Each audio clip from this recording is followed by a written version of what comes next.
कौन बोल रहा है वो जी? कौन दिला देता है बस हम दिला दिए जाते हैं तो उल्टा सीधा बता देते हैं। वैसे अभी देखो ये वाला बंद देखो की बोल देखो देख रहे हो अगर हम रिकॉर्ड किए हैं बोल रहे हैं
लिखो उसको।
चलो जी देखो, तो ये है हेनरीज लॉ। क्या है हेनरीज लॉ, समझो इसको, इंपॉर्टेंट को टॉपिक है, यहाँ से क्वेश्चन आता है, ठीक है, बोर्ड एग्जाम में।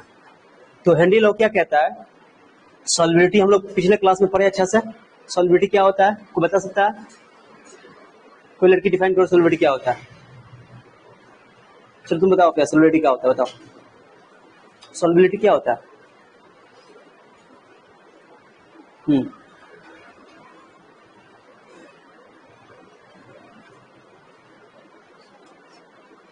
समझाओ खाली।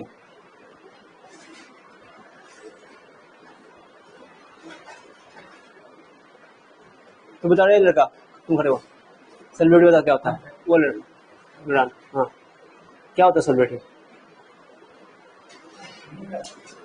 हाँ तुम, हाँ सॉलिडिटी मतलब 25 सेल्सियस डिग्री पे रखते हैं सर, एक कंटेनर जिसमें। तुम बताओ सॉल्विलिटी क्या होता है।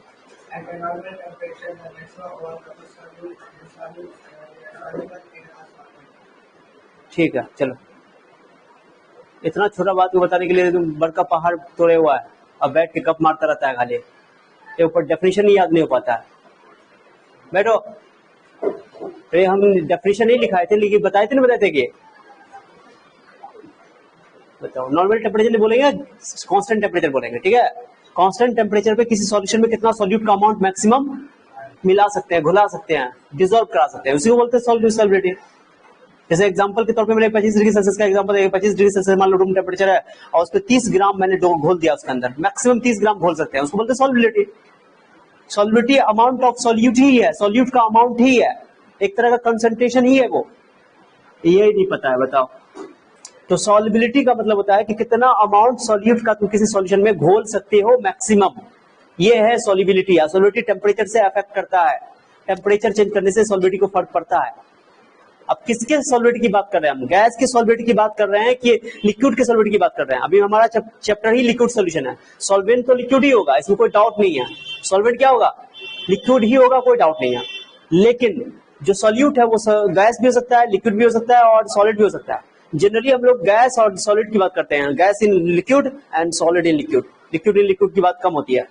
अब यहाँ पर जो हेनरीज लॉ है, हेनरीज लॉ रिलेटेड है कि किसी गैस को लिक्विड में कैसे डिसॉल्व करवाएंगे, उसके सॉल्युबिलिटी की बात करता है ये हेनरी लॉ।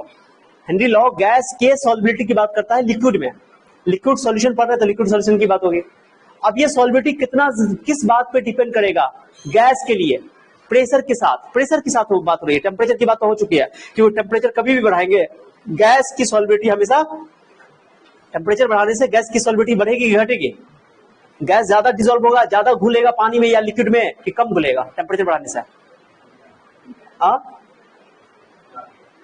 कॉमन सेंस लगाओ, और एक ज्यादा बोल दो कि सर मूड खराब है, सर को बोल दिया अपने मन से कुछ ज्यादा कम, कॉमन सेंस लगाओ, आके खाली कब मारता रहता है तो।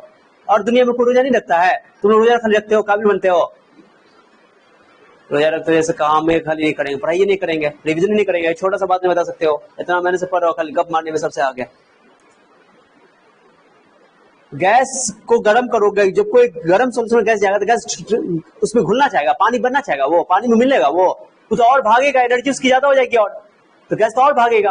अब मैंने बताया भी था, लिखा हुआ जाके देखो वहां पे कि गैस की सॉल्युबिलिटी टेम्परेचर के साथ घटती है, लिखा हुआ है कॉपी में, लेकिन पढ़ोगे नहीं, रिवीजन तो करोगे नहीं, खाली आके गप मारते रहते हो। अब बहाना है रमजान रोजा है, रमजान है रोजा है, रमजान है रोजा है, कुछ है नहीं। तो गैस की सॉल्युबिलिटी टेम्परेचर पे भी डिपेंड करती है, प्रेशर पे भी डिपेंड करती है, और नेचर सब बताए तो उस पर डिपेंड करती है, लेकिन टेम्परेचर के साथ घटती है, ये बात होता है गैस की सॉल्युबिलिटी। और लिक्विड की सॉल्युबिलिटी, लिक्विड में, लिक्विड सॉल्यूशन की बात हो रही है, लिक्विड की सॉल्युबिलिटी लिक्विड में वो टेम्परेचर के साथ बढ़ भी सकता है, घट भी सकता है। जब एंडोथर्मिक होगा तो क्या होगा, एक्सोथर्मिक क्या होगा तो क्या होगा, वो सारी बातें वहां पर नोट की हुई है, लिखाया है मैंने कि एक्सोथर्मिक में इनवर्सली होगा कि डायरेक्टली होगा, नोट करा दिया। तो लिक्विड इन लिक्विड की बात हो रही है, वो लिक्विड इन लिक्विड। बट अभी हम बात कर रहे हैं सॉलिड इन लिक्विड की बात हो रही है, सॉरी सॉलिड इन लिक्विड की। अभी हम बात कर रहे हैं गैस इन लिक्विड की, किसी बात कर रहे हैं, solubility of gas in liquid. Okay, temperature के साथ हमेशा डिक्रीज करेगा, टेम्परेचर बढ़ेगा तो सॉल्युबिलिटी घटेगा। तो टेम्परेचर की बात हो चुकी है, टेम्परेचर का कोई बड़ा मुद्दा नहीं है, मुद्दा है प्रेशर की बात हो रही है। किसी बात हो रही है, प्रेशर की। प्रेशर के साथ गैस की सॉल्युबिलिटी लिक्विड में किस तरह अफेक्ट करती है, किस तरह प्रभावित होती है, उसकी बात करते हैं हेनरी साहब। ठीक है, हेनरी लॉ कहता है कि आप प्रेशर लगाओगे, प्रेशर की बात हो रही है, मतलब कि this is the relation between pressure and solubility of the gas in liquid. Gas की सॉल्युबिलिटी लिक्विड में कितनी ज्यादा होने वाली है, कम होगी कि ज्यादा होगी, वो किस प्रेशर के साथ किस तरह प्रभावित होगा, किस तरह बदलेगा, डिपेंड कैसे करेगा, प्रेशर के साथ। प्रेशर की खाली बात हो रही है, ठीक है ना। अब गैस को तुम पकड़ के तुम दबाने की कोशिश करोगे, गैस तो दबाने वालों का प्रेशर में दबाना, तो गैस जितना दबाओगे उतना ज्यादा पानी में मान के लिक्विड में क्या होगा, डिसॉल्व होगा। क्यों, दबाने से कोई गैस के मॉलिक्यूल को दबाएंगे तो नजदीक ना आएगा, करीब ना आएगा, तो घुलेगा। तो प्रेशर बढ़ाने से गैस की सॉल्युबिलिटी क्या होती है, बढ़ जाती है। लॉजिकल है ना कि दबाओगे गैस को, तुम नजदीक ले जाओगे और दबा के नीचे ले जाओगे तो गैस और पानी में घुलना चाहेगा, क्लियर हुआ। तो गैस की solubility by applying pressure, applying pressure नहीं, एक्सटर्नल प्रेशर की बात नहीं हो रही है, यहाँ पे गैस की प्रेशर की बात हो रही है। तो गैस की प्रेशर जितनी ज्यादा होगी उतना ज्यादा घुलेगा, जितना कम प्रेशर होगा उतना कम घुलेगा। तो लिखा हुआ होगा, लिखा हुआ है solubility of gas in liquid. Liquid बोलना जरूरी है क्योंकि जो सॉल्यूशन की बात करने वाले हम लोग कर रहे हैं इस चैप्टर में, जो प्रेजेंट चैप्टर चल रहा है वो हमारा लिक्विड सॉल्यूशन है। कौन सॉल्यूशन है, लिक्विड सॉल्यूशन में सॉल्वेंट हमेशा लिक्विड ही लेना है, क्लियर बात ना। सॉल्यूट चेंज होगा, सॉल्यूट गैस भी हो सकता है, gas in liquid, solute liquid in liquid and solid in liquid. तो अभी हम बात कर रहे हैं गैस इन लिक्विड की, किसी बात कर रहे हैं। तो गैस की सॉल्युबिलिटी लिक्विड सॉल्यूशन में प्रेशर के साथ किस तरह चेंज करती है उसके बारे में हेनरीज लॉ बात करते हैं। तो टेम्परेचर कांस्टेंट रखेंगे, टेम्परेचर चेंज होने से क्या होता है, सॉल्युबिलिटी फर्क पड़ता है। जब भी दो क्वांटिटी के बीच में रिलेशन निकालनी होती है तो अदर क्वांटिटी को, अदर फैक्टर को मुझे कांस्टेंट रखना पड़ता है हम लोगों को, ठीक है, तभी हम लोग बात करते हैं। तो कांस्टेंट टेम्परेचर पर, क्यों सॉल्युबिलिटी टेम्परेचर पर डिपेंड करता है कि नहीं करता है, हाँ। जैसे कांस्टेंट टेम्परेचर पे solubility of gas in liquid is directly proportional to the partial pressure of the gas, partial pressure of the gas। Gas की पार्शियल प्रेशर का मतलब समझते हो कि गैस अगर मान लो एक कंटेनर में ऑक्सीजन गैस भी रखा हुआ है, क्या रखा हुआ है, और नाइट्रोजन गैस भी रखा होता है। ऑक्सीजन गैस भी प्रेशर लगा रहा होगा बर्तन में, बर्तन बंद है, बर्तन में ऑक्सीजन गैस भी प्रेशर लगा रहा होगा और ऑक्सीजन नाइट्रोजन गैस भी प्रेशर लगा रहा होगा। जब इस बर्तन की प्रेशर मेजर की जाएगी, मेजर करने के बाद क्या मिलेगा, टोटल प्रेशर मिलेगा कि केवल ऑक्सीजन का प्रेशर मिलेगा, टोटल प्रेशर मिलेगा। कुछ कुछ ऑक्सीजन का प्रेशर रहा होगा, कुछ कुछ प्रेशर नाइट्रोजन का रहा होगा। तो अकेला जो प्रेशर होगा वो अपना लगाएगा जितना प्रेशर, उसको बोलेंगे पार्शियल प्रेशर ऐसा लिखा रहेगा, पढ़ेंगे ऐसे PO2 लिखा रहेगा ऐसे करके, इसको पढ़ोगे पार्शियल प्रेशर ऑफ ऑक्सीजन, ऐसे लिखा रहेगा PN2, क्या पढ़ोगे इसको partial pressure of nitrogen gas. Clear हो गया? तो पार्शियल प्रेशर हिंदी बोलते हैं आंशिक दाब, आंशिक दाब यानी थोड़ा इसका होगा थोड़ा, इसलिए इसको बोला गया थोड़ा थोड़ा, दोनों मिला के टोटल। क्लियर हो गया? तो पार्शियल किसी भी इंडिविजुअल गैस की बात करोगे ना तो उसके प्रेशर की बात जब भी करोगे तब बोलोगे पार्शियल प्रेशर। क्या बोलोगे? 11 से सब चर्चा करते हुए आ रहे हैं। ओके, तो partial pressure of the gas is directly proportional to the solubility of the gas in liquid, okay, at constant temperature. This is the Henry's law, यही है हेनरीज लॉ। क्लियर हो गया? गैस की सॉल्युबिलिटी लिक्विड में वो किस बात पर डिपेंड करती है? गैस की पार्शियल प्रेशर पे डिपेंड करती है। गैस की पार्शियल प्रेशर जितनी ज्यादा होगी, ओके, वो उतना ज्यादा लिक्विड में डिसॉल्व होगा, जितना कम होगा उतना कम डिसॉल्व होगा। लॉजिकल है, डायरेक्टली प्रोपोर्शनल है। आप बताओ, मैं लिख रहा हूं, मुझे अगर डेफिनेशन मैंने पहली बार जो लिखा था वो भी सही लिखा था, तुम चाहो तो ऐसे बोल सकते हो, solubility of gas is directly proportional to the partial pressure. उल्टा बोलो, partial pressure of the gas is directly proportional to the solubility. बात तो सेम है। तो डेफिनेशन शुरू में पहले लिख दिए थे पार्शियल प्रेशर, अब बाद में लिख दिए सॉल्युबिलिटी, तो कोई फर्क नहीं पड़ता, दोनों सही था डेफिनेशन। ठीक है? तो partial pressure of the gas is directly proportional to the solubility of the gas in liquid and the solubility of the gas in liquid is directly proportional to the partial pressure of the gas. Okay, उल्टा सीधा बोल सकते हो। Clear हो गया? अब मैं लिख रहा हूं यहाँ पे, मैं पी लिख रहा हूं यहाँ, पी मतलब समझ जाओ, पी क्या है? गैस की पार्शियल प्रेशर। किसकी प्रेशर? गैस की पार्शियल प्रेशर। अब जैसे मान लो ये बर्तन है मेरे पास, अभी गैस मैंने इसमें घोला, घोल कर बर्तन बंद कर दिया, अभी गैस इसे यहाँ वो गैस के मॉलिक्यूल होंगे, ये क्या है? पानी, लिक्विड है, ये क्या है? लिक्विड है। ओके, अब जितना ज्यादा गैस का प्रेशर होगा, जो जितना जल्दी प्रेशर ज्यादा लगाएगा उतना जल्दी घुलेगा, क्योंकि ज्यादा एनर्जी उसके पास जल्दी घुलेगा, कहीं बर्तन है प्रेशर लग रहा है अंदर घुल जाएगा। अब तो अभी मतलब कि हर चीज को हर गैस को घुलाने के लिए मुझे प्रेशर बाहर से लगाना ही पड़ेगा, ऐसा कोई जरूरी? एटमॉस्फेरिक प्रेशर भी है, वायुमंडल का भी दाब है, उसकी वजह से भी ऑक्सीजन गैस वाटर में या किसी लिक्विड में घुल सकता है। कोई जरूरी कि हम बाहर से प्रेशर लगाएंगे तभी घुलेगा। जैसे नॉर्मल टेम्परेचर पे, जो रूम टेम्परेचर या नॉर्मल टेम्परेचर बोलो, जो हम लोग देखते हैं पानी में ऑक्सीजन घुला हुआ कि नहीं घुला हुआ है? घुल गया। क्यों घुला? कि ऑक्सीजन की सॉल्युबिलिटी क्या होती है? थोड़ी सी ज्यादा होती है, तो उसमें घुला हुआ है। बोलेंगे मान लो पानी में बोलेंगे ऑक्सीजन गैस ज्यादा है और अदर गैस जैसे बोलेंगे नाइट्रोजन गैस कम है, मान थोड़ा देर के लिए। ओके, तो इसकी मतलब कि ऑक्सीजन की सॉल्युबिलिटी ज्यादा है और नाइट्रोजन की सॉल्युबिलिटी कम है, क्योंकि उसकी प्रेशर, ऑक्सीजन की प्रेशर ज्यादा है। क्यों घुल गया उसका? कैसे, मैंने कौन डेटा से हम पता चेक करेंगे कि कौन ज्यादा घुलेगा कम घुलेगा? वो हेनरीज लॉ बताएंगे, हेनरी लॉ से पता चलेगा डेटा से। क्या क्लियर हो गया? तो partial pressure of the gas, बोलो, हाँ, गैस की partial pressure directly proportional to solubility. Solubility, solubility, what is solubility? जब भी बोले सॉल्युबिलिटी मतलब अमाउंट ऑफ सॉल्यूट, सॉल्यूट का अमाउंट, जितना मैक्सिमम से घोल सकते हैं। इतना नहीं बता सकते तो शर्म वाली बात है। अब सर अमाउंट ऑफ सॉल्यूट तो सर कंसंट्रेशन होता है, क्या होता है? कंसंट्रेशन मोलारिटी में भी ले सकते हैं, मोलालिटी में भी ले सकते हैं, मोल फ्रैक्शन में भी ले सकते हैं, नॉर्मेलिटी में भी ले सकते हैं। जनरली हम लोग को तीन ही टर्म में इस्तेमाल होता है, mole fraction, molality and molarity. ठीक हो गया?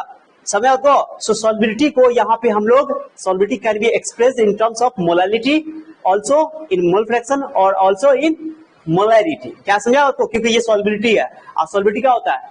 Amount of solute. क्लियर हो गया ना? तो अमाउंट ऑफ सॉल्यूट जब भी बात करते हैं तो कंसंट्रेशन ही तो होता है।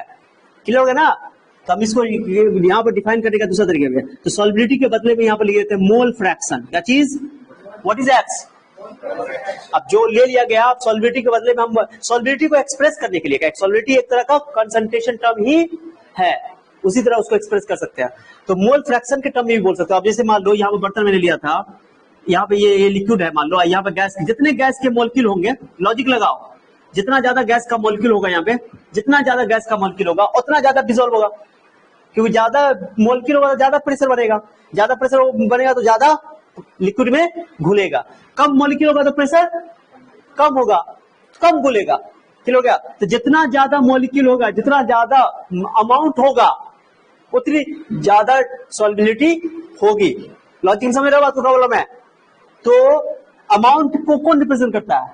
कंसंट्रेशन टर्म, या तो मोलारिटी ले लो या मोलालिटी ले लो या मोल फ्रैक्शन ले लो। अब एनसीईआरटी मोलालिटी लिया इसलिए हम लोग, सॉरी मोलालिटी कर रहे हैं, मोल फ्रैक्शन लिया इसलिए मोल फ्रैक्शन ही हम लोग लिखेंगे। क्या समझाया बात को? तो ये बताओ क्या है? पी गैस पर रोका पड़ोगा, पार्शियल प्रेशर ऑफ गैस। आई को बोलो, क्या बोलेगा? मोल फ्रैक्शन ऑफ गैस। अब यहां से ही करो, यहां से इसको हटाओ पर्सनैलिटी साइन को, तो कांस्टेंट देना पड़ेगा। क्लियर गया ये फॉर्मूला, उसको बोलते हैं हेनरी कांस्टेंट। क्या नाम है, कौन लॉ है, जैसे इसको बोले हेनरी कांस्टेंट। क्या बोलेंगे, क्लियर हो गया, ये फॉर्मूला हो गया, हेनरी कांस्टेंट है ये। इसका नाम क्या, केएच का नाम क्या है,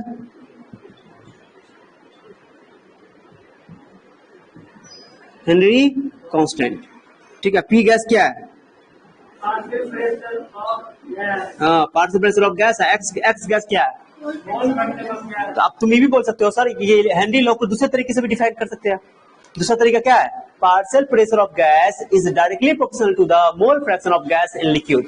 क्लियर हो गया, इस तरीके से भी हेनरी लॉ को डिफाइंड किया जा सकता है। लेकिन हेनरी लॉ तो सॉल्विटी की बात करता है, तो सॉल्विटी के टर्म में ही बोलना ज्यादा उचित है। लेकिन फॉर्मूला क्या इस्तेमाल करेंगे, मोल फ्रैक्शन। किसका मोल फ्रैक्शन, लिक्विड का मोल फ्रैक्शन, गैस का मोल फ्रैक्शन। हाँ, तो दिमाग में सेट कर लो, गैस के मोल फ्रैक्शन के जितने ज्यादा मोल फ्रैक्शन होंगे, गैस का अमाउंट उतना ज्यादा होगा। गैस का जितना ज्यादा अमाउंट होगा, प्रेशर उतना ज्यादा होगा। प्रेशर ज्यादा होगा तो वो ज्यादा डिसॉल्व होगा।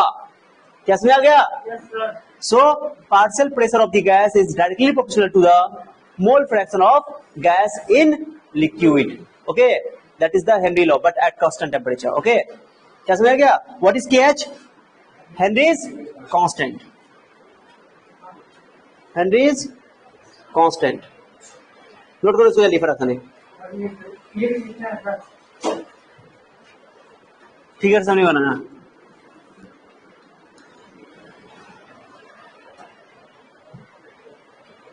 बैठ के खाली गप मारते रहते हो, आके पढ़ने का आदत नहीं है। नहीं होता है तो रोजा क्या रखते हो, झूठों का गलत सुनाने के लिए रोजा रखते हो, काबिल बनते हो। जैसे लगता है दुनिया का सारा काम तुम ही उठाए हुए, ये वो अपना पढ़ाई कंप्लीट ही नहीं होता है, होमवर्क कंप्लीट ही नहीं होता है। रोजा रख करके जितों का लगता है कि भर का काम कर रहा है, पहाड़ उठाए हुए। मत रखो रोजा, उससे अच्छा है फालतू में अपना काम ही नहीं कर पाते हो यार तुम लोग, अपने काम के प्रति ईमानदारी नहीं हो, और रोजा रख कर जितों का सुनाते हो कि हम रोजेदार हैं, हम नमाज पढ़ते हैं, भर का काबिल बनते हो। क्या रोजा कबूल होगा तुम लोग का, अपना काम है वो अच्छा से कर ही नहीं पाता ढंग से, खाली गप मारता है। ये छोटा सा समझा हुआ चीज सब याद नहीं हो पा रहा है, एग्जाम में रमजान के बाद तीर मान लोगे क्या,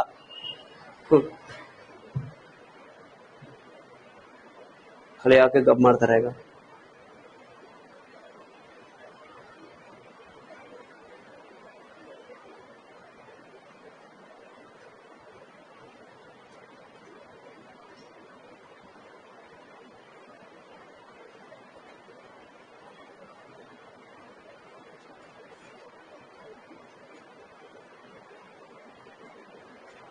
भूलो जी था,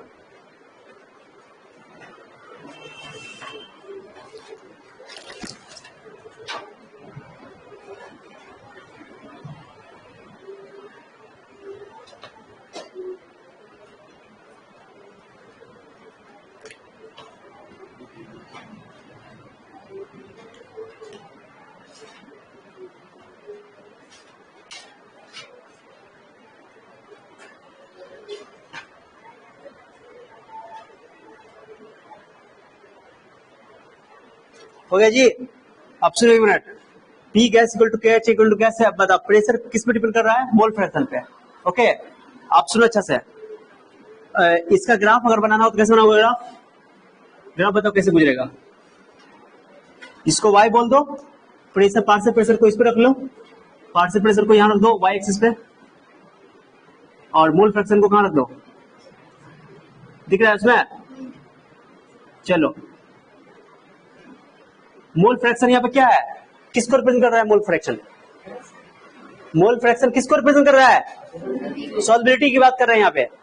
मोल फ्रैक्शन यानी अमाउंट, अमाउंट मतलब सॉल्बिलिटी की बात हो रही है। सॉल्बिलिटी किसे लेटरनस थ्योरी है, जैसे मैंने बोला कि सॉल्बिलिटी के बदले में मोल फ्रैक्शन लिखना ज्यादा उचित है कि सॉल्बिलिटी लिखना ज्यादा उचित है, ज्यादा सही है सॉल्बिलिटी लिखना, क्योंकि सॉल्बिलिटी को किसी भी टर्म में एक्सप्रेस किया जा सकता है, बट यहाँ मोल फ्रैक्शन हम लोग एक्सप्रेस कर दिए। अब ग्राफ बताओ, y इक्वल टू ये देखो, ये एक्स वाई है, ये एक्स है, तो y equal to M X दिखाई दे रहा है, और ये पावर एक है ना, तो y equal to M X कहां से मिलेगा, बता ही नहीं पाओगे कभी, ग्राफ मैथ तो पढ़े नहीं, क्यों मन लगा क्या, y equal to M X, पढ़े ऑरिजिन से पास करने वाला लाइन का क्वेश्चन कम से कम लेके चौथी बार पढ़ चुके, 5वीं पढ़ चुके हो, मैथ में पढ़े हो, 2 बार मैथ में पढ़े हो।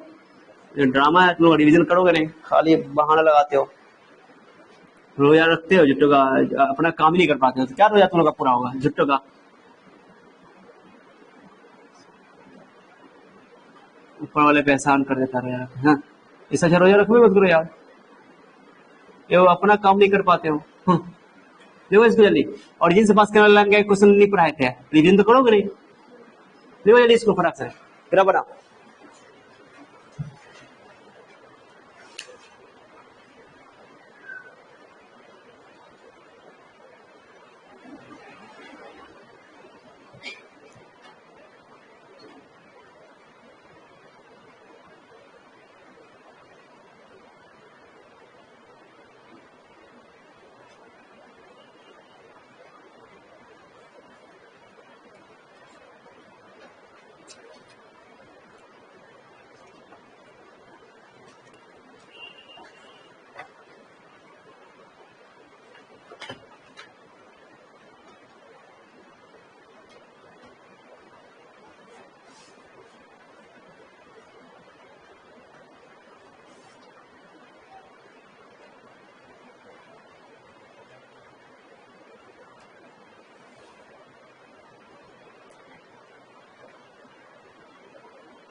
अब देखो 1 मिनट हो गया। ये एग्जाम में बोलेगा हेनरी लॉ क्या होता है, तो ये ग्राफ तक बनाना पड़ेगा, डिफाइन करके बोलेगा, स्टेट बोलेगा कि हेनरी लॉ को लिखिए क्या होता है, परिभाषित कीजिए, ये पूरा लिखना पड़ेगा यहाँ तक, ग्राफ तक कभी लिखा करो। अब यहाँ पे कुछ पॉइंट सब देख लो। अगर मान लो प्रेशर को कांस्टेंट रखते हैं, क्या रखते हैं, प्रेशर को कांस्टेंट रखेंगे तो हेनरी प्रेशर कांस्टेंट है तो हेनरी को चेंज करना पड़ेगा इसके साथ। तो मैं लिख रहा हूँ P इक्वल टू क्या बताओ, KH इंटू एक्स, यहां से KH को अकेला करो या X को अकेला करो, किसको अकेला करें, X को अकेला, क्या हो जाएगा P बाई KH। इसका मीनिंग क्या होगा बताओ, इसका मीनिंग होगा सर कि P is inversely proportional to P KX। P तो कांस्टेंट है, what do mean by this, X is inversely proportional. अगर प्रेशर कांस्टेंट रखा जाए, ओके तो प्रेशर कांस्टेंट रखने पर ओके तभी चेंज होगा सॉल्युबिलिटी जब हेनरी कांस्टेंट चेंज होगा। अब हेनरी कांस्टेंट चेंज तभी होगा क्योंकि हेनरी एक कांस्टेंट है, जब टेम्परेचर को चेंज किया जाए। किसको चेंज किया जाए, क्योंकि एक बार तुमने टेम्परेचर को चेंज किया तो प्रेशर के साथ रिलेशन आ गया। अब प्रेशर को चेंज करोगे तो माने प्रेशर को कांस्टेंट रखोगे तो टेम्परेचर के साथ रिलेशन आ जाएगा। तो वही तो है कि यानी कि याद ना बात को कि जब प्रेशर कांस्टेंट होगा तो मोल फ्रैक्शन यानी कि सॉल्युबिलिटी, मोल फ्रैक्शन यानी कि सॉल्युबिलिटी KH के इनवर्सली प्रोपोर्शनल है। यानी हेनरी कांस्टेंट का वैल्यू, ये एक्सपेरिमेंटल निकलेगा, हेनरी कांस्टेंट का वैल्यू जिस गैस के लिए जितना ज्यादा होगा उसकी सॉल्युबिलिटी उतनी कम होगी, ये थ्योरी कह रहा है। समझ बात को, तो यहां से लिख सकते हो दैट इज कि solubility of the gas in liquid is inversely proportional to KH। समझ तो KH की वैल्यू जितनी ज्यादा होगी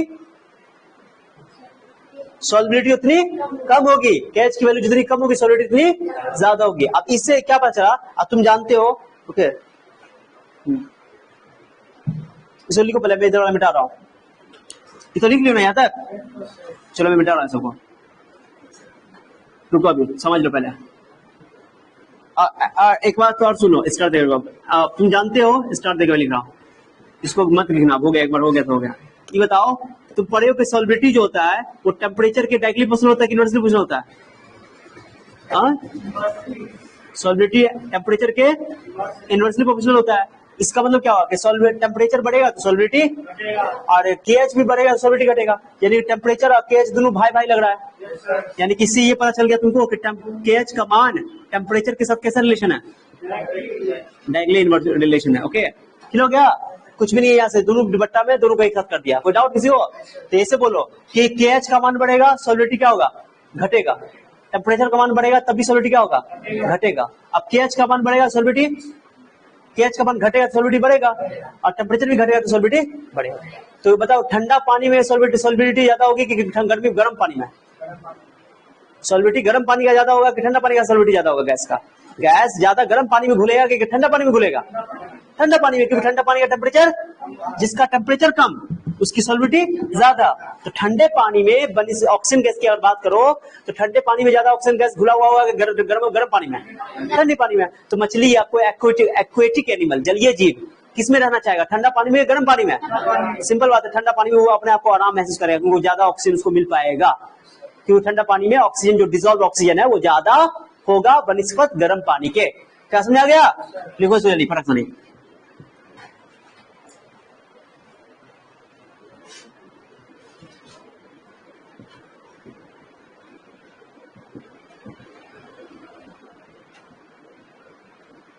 कोल्ड वाटर का सॉलिडिटी हॉट वाटर से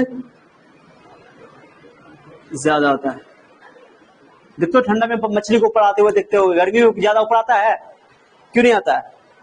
क्योंकि ऊपर वाला लेयर का टेम्परेचर ज्यादा होता है तो ऊपर में ऑक्सीजन भी कम होगा। क्लियर? किसी को ऑनलाइन कोई डाउट है जी? किसी बच्चे को ऑनलाइन में किसी को डाउट है?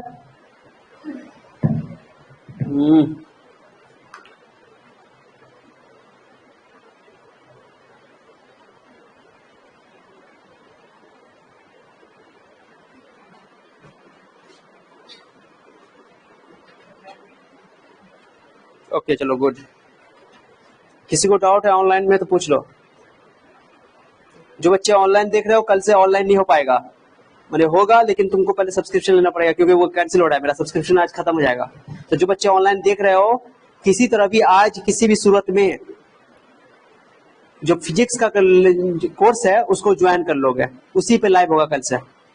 ओके, फिजिक्स के कोर्स को ज्वाइन कर लेना, आईजी कर लेना, क्योंकि कल लाइव तुम्हारा इस वाला बैच पे नहीं हो पाएगा क्योंकि ये वाला बैच खत्म हो जाएगा आज जितना भी लेक्चर रिकॉर्ड हुआ है प्लीज एक बार और रिपीट कर दीजिए।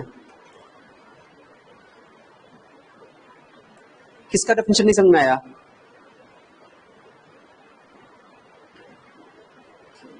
क्या चीज का डेफिनेशन समझ में नहीं आया बताओ? हेनरीज लॉ का डेफिनेशन समझ में नहीं आया?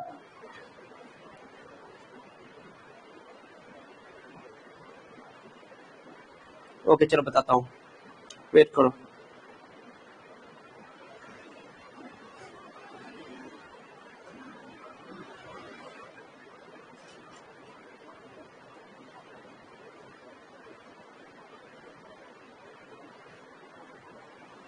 चलो रिपीट कर देता हूं थोड़ा मैं, चलो पहले लिखो, नोट कर लो उसको पूरा को।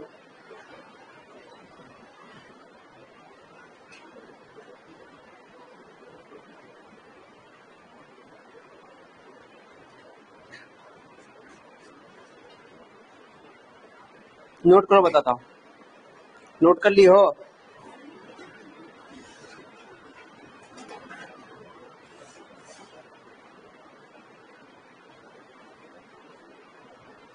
नोट कर चुके हो?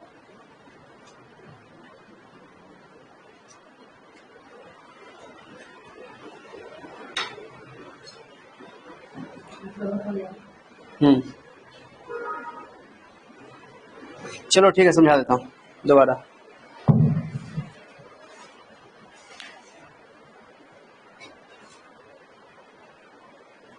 जल्दी नोट करो ना, नोट करो जल्दी, नोट कर लो पहले।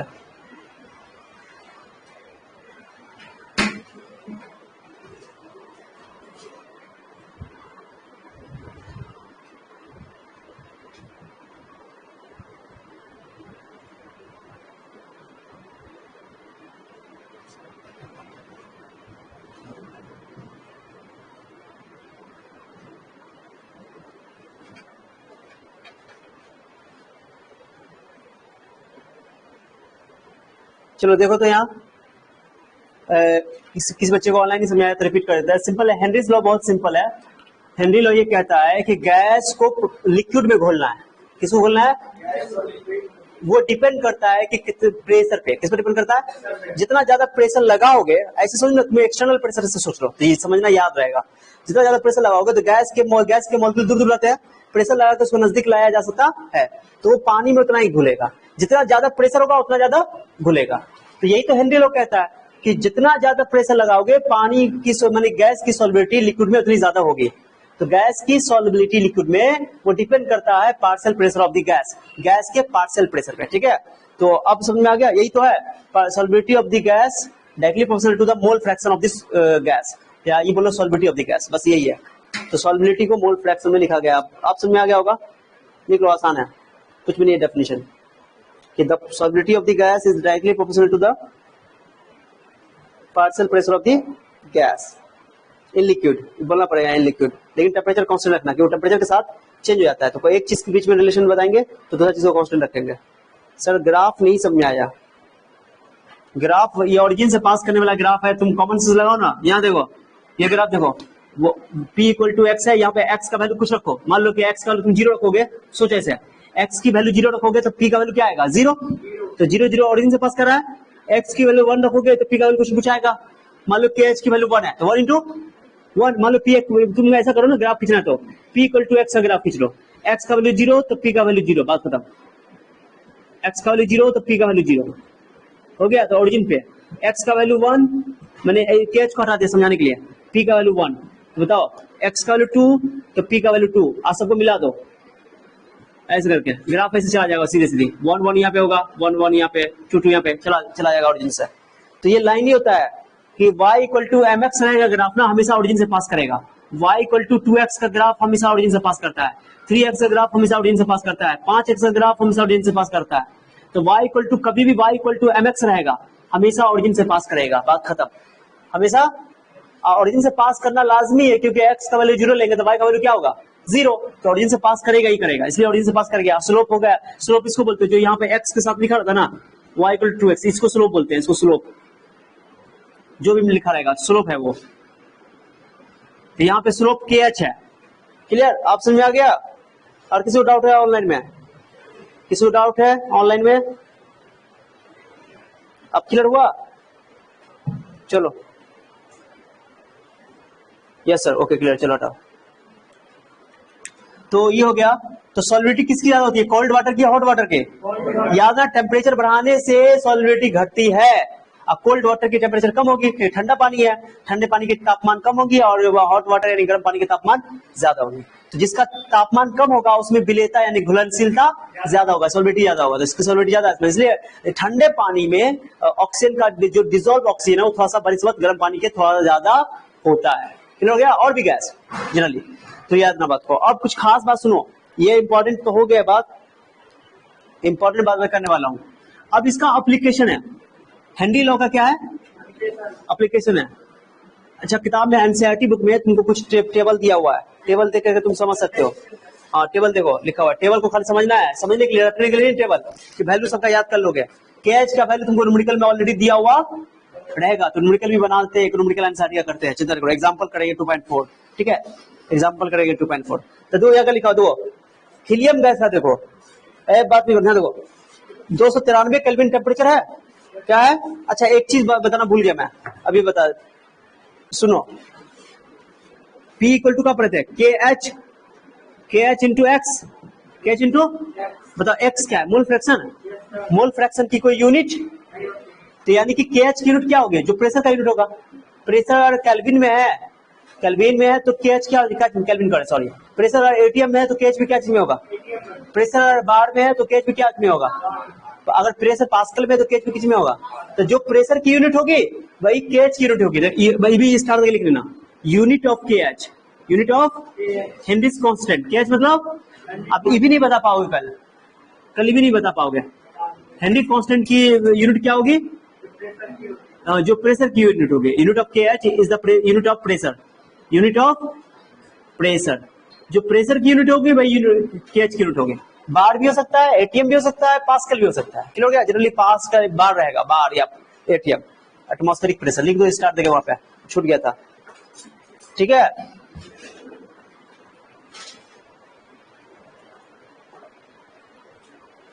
इसको स्टार्ट करके लिख लो नोट करके।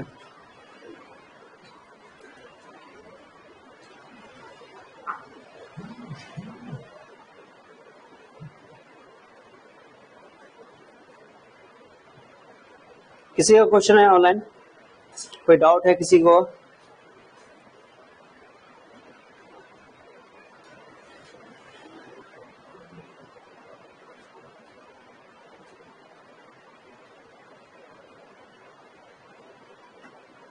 जो भी बच्चे लाइव देखना चाहते हो, कल से ये वाला बैच जो है, ये वाला बैच कैंसिल हो जाएगा क्योंकि आज लास्ट इसका सब्सक्रिप्शन है, 30 को कल खत्म हो जाएगा। तो जो बच्चा नया बैच 12th का फिजिक्स है ना, उसको ज्वाइन कर लेना, ठीक है। फिजिक्स वाला सब बच्चा, हम तुम लोग को भी बोले कि किसी का छूटेगा तो वहां जाकर देख लोगे। जितना रिकॉर्ड लेक्चर हुआ है, जितना भी हम अभी लाइव पढ़ा है ना, सारा लाइव का वीडियो जो है वहां चला जाएगा बैच वाला पे, ठीक है। ये वाला पे नहीं रहेगा क्योंकि ये कैंसिल हो जाएगा, अपने आप हो जाएगा कैंसिल, कल तक में हो जाएगा। 30 अप्रैल तक का डेट दिखा रहा है, ठीक है। सब्सक्रिप्शन खत्म हो जाएगा। तो नया कोर्स जो हम जो बनाए है ना, उस कोर्स को जो भी बच्चा ज्वाइन करना चाहता है ज्वाइन कर लेना। फिर लाइव में बाद में बोलोगे सर जिस दिन नहीं आएंगे तो लाइव कैसे देखेंगे। अब ये ऐसा नहीं होगा कि तुम अगर सब्सक्रिप्शन नहीं लोगे तो तुम सोचोगे वहां पे जाकर हम देख लें, नहीं देख पाओगे। वही बच्चा देख पाएगा, लॉक रहेगा कोर्स। वो कोर्स तभी खुलेगा जब तुम उसको परचेज करोगे, समझ रहे हो? तो परचेज कर लेना। जो बच्चा ऑफलाइन वाले परचेज कर लोगे, वो हमसे बाद में अपना फी मेंटेन कर लेना यहाँ पे ऑफलाइन में, समझ रहे हो ना?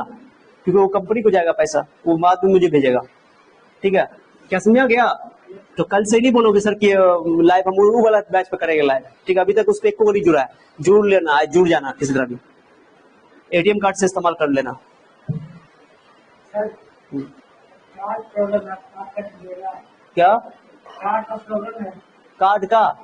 एटीएम कार्ड से प्रॉब्लम है। तो कोई बात नहीं है, एटीएम आप कर दीजिएगा। हम नहीं कर पाएंगे ना, मेरे पास कहाँ से, हम बातें नहीं समझ रहा है। हम आपको दे नहीं सकते हैं। तो मुझे ऑफलाइन दे भी दोगे ना, तो हम नहीं कर पाएंगे, कैसे करेंगे? कंपनी का मामला है, बात नहीं समझ रहा है। तुम सोच लो सर का कार्ड इस्तेमाल कर लेंगे सर अपना, हम अपने आप को कभी कर ही नहीं सकते हैं, हम एडमिन है, समझा बात को? कुछ एक्सेप्ट ही नहीं होगा, ऊपर से मेरे उसमें एटीएम में पैसा भी नहीं है तो जाएगा भी नहीं है सर। तुम कार्ड ले लोगे या किसी का पे फोन ले लोगे? हाँ, फोन पे इस्तेमाल कर लोगे। फोन पे भी बहुत ऑप्शन है, 5 ऑप्शन देखना है करके। फोन पे है, भीम यूपीआई है, पेटीएम है, बहुत चीज है, समझा? तो जिस चीज से करवा लोगे उसको, अगर मान लो साइबर कैफ में जाकर पैसा दे दोगे, 10 में ले लीजिए एक्स्ट्रा, उधर कर देगा खुद ब खुद। कोई बड़ी बात नहीं है, ये छोटा बात है, ये खुद से कर सकते हैं अगर तो कार्ड है तो, एटीएम कार्ड है तो, समझा? एटीएम कार्ड का तुम्हें एटीएम पिन नहीं मांगेगा तुमसे बस एटीएम कार्ड का नंबर मांगेगा, सीवी मांगेगा, और तुमको एक ओटीपी आएगा। क्या आएगा? ओटीपी डाल दोगे, कोई फर्क नहीं पड़ेगा उससे, समझा उसको? ऐसे नहीं होता कि अपने आप पैसा कट जाता है, जब तक ओटीपी नहीं डालोगे तब तक पैसा नहीं कटेगा, ठीक है। चलो, हम लोग अभी जो पेमेंट किए हैं उसको, जितना एप्लीकेशन बना हुआ है 8500 जमा किए हैं, तो कुछ से जमा किया पे कार्ड से ना किए हैं पूरा। चलो ठीक है, तो ये बात याद ना, जो ये प्रेशर की यूनिट होगी वही कैच की यूनिट होगी, क्लियर हो गया? चलो अब कुछ खास बात सुनो, एप्लीकेशन लिखो, इसका एप्लीकेशन क्या चीज, एप्लीकेशन लिखो, बहुत इंपॉर्टेंट है। मैं लिख रहा हूं भाई, ये बहुत इंपॉर्टेंट है, इसको मिटा देता हूं पहले।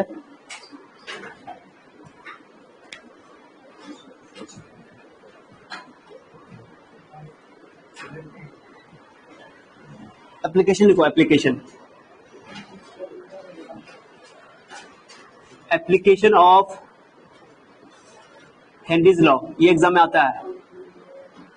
Application of Henry's law exam में आता है, ये लिखो जल्दी फटाक से।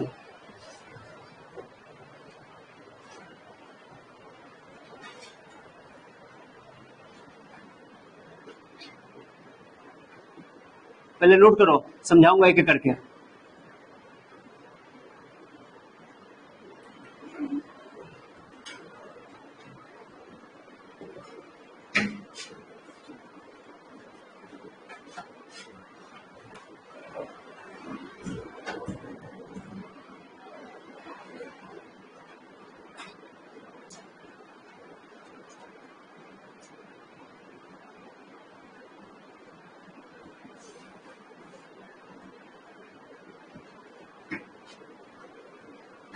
To increase the solubility of CO2 in soft drinks.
Note करो अच्छे से पहले।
चलो नोट कर लो इसको।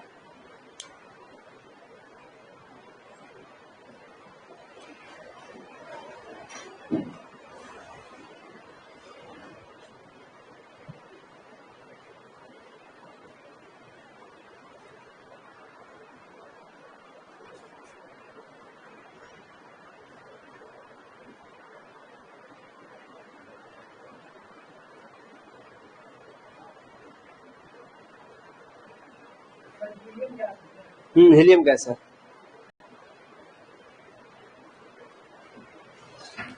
To increase the solubility of CO2 gas, CO2 gas छूट गया है, कोई बात नहीं है, गैस CO2 है, CO2 गैस लिख देना, गैस कल लिख देना, गैस छूट गया है,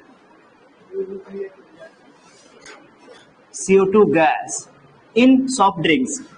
एक्वेटिक स्पीसीज मतलब जलीय जीव, aquatic species survive better in cold water than warm water, इसकी चर्चा अभी हो चुकी है।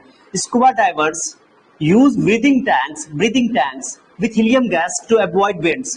क्या होता है जवाब देता हूँ, बहुत अच्छे समझाऊंगा। At high altitudes it causes anoxia, जल्दी करो, समझाऊंगा, एक एक चीज करके समझाऊंगा।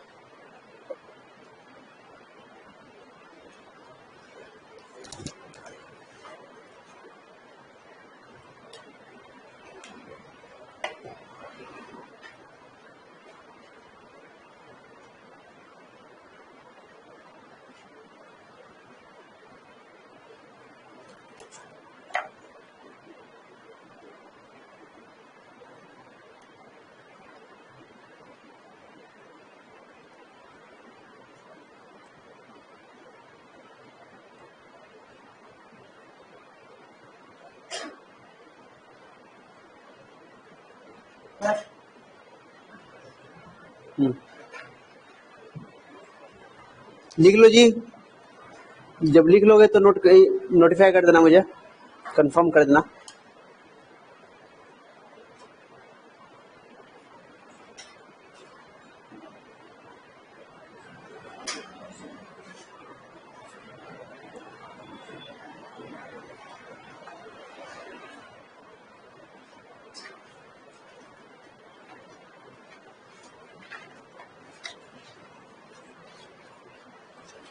हो गया है? हो गया तो बोलो।